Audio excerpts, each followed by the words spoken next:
Olá,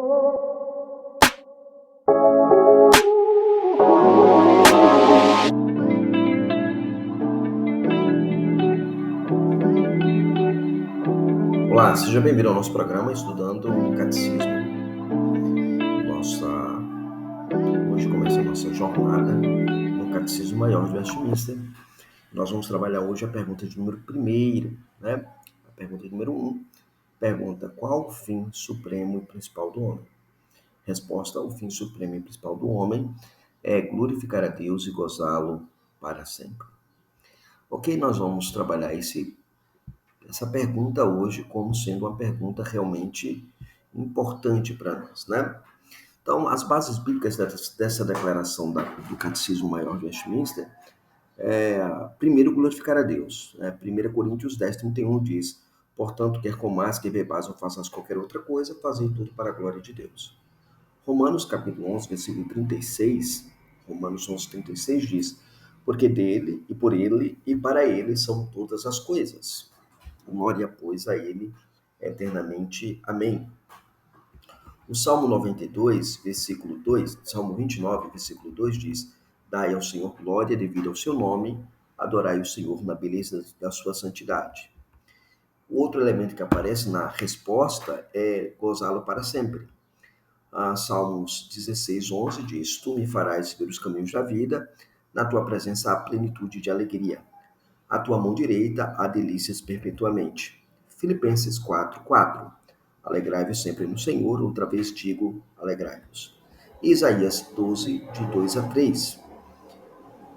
Eis que Deus é a minha salvação, confiarei e não temerei, porque o Senhor é a minha força e o meu cântico se tornou a minha salvação.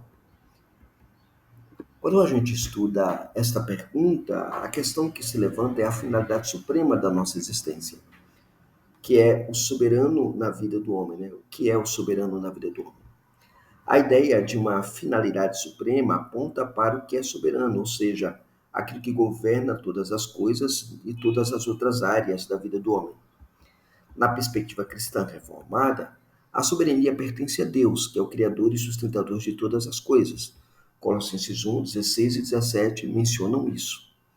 A finalidade suprema é orientada pelo fato de que Deus deve ocupar o centro da existência humana, sendo ele digno de toda a glória e adoração. A gente pode citar algumas passagens em apoio a isto. Deuteronômio, capítulo 6, versículos de 4 a 5. Ouve, Israel, o Senhor nosso Deus é o único Senhor. Amarás, pois, o Senhor de todo o teu coração, de toda a tua alma e de todas as tuas forças. No Novo Testamento, a gente encontra Apocalipse capítulo 4, versículo 11, que diz: dignos és, Senhor, de receber a glória, a honra e o poder, porque tu criastes e todas as coisas, por tua vontade, elas foram criadas.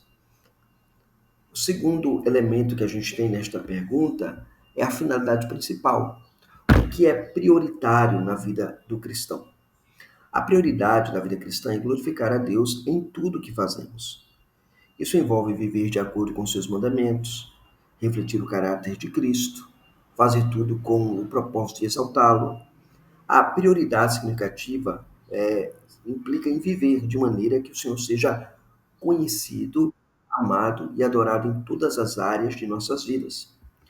A gente pode chamar, por exemplo, Mateus capítulo 6, versículo 33, para exemplificar isto. Aqui em Mateus capítulo 6, verso 33, diz: mas buscai primeiro o reino de Deus e a sua justiça, e todas essas coisas vos serão acrescentadas.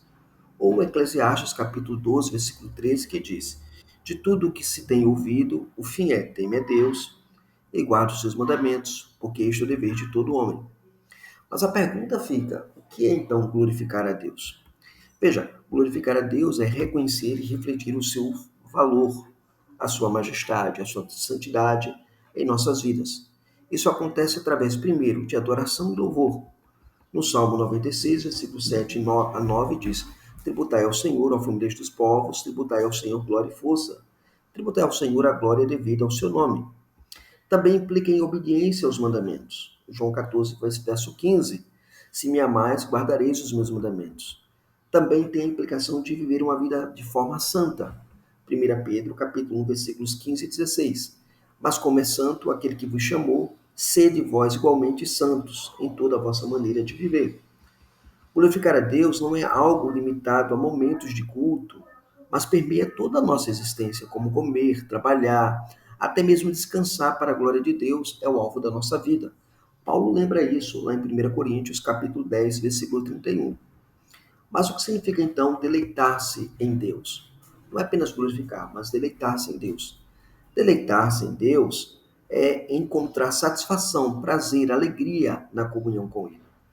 É o resultado de uma vida que conhece a Deus intimamente e reconhece que Ele é a fonte suprema de todas as coisas boas. Então, como é que a gente faz isso? Primeiro, deleitando-se em Sua palavra.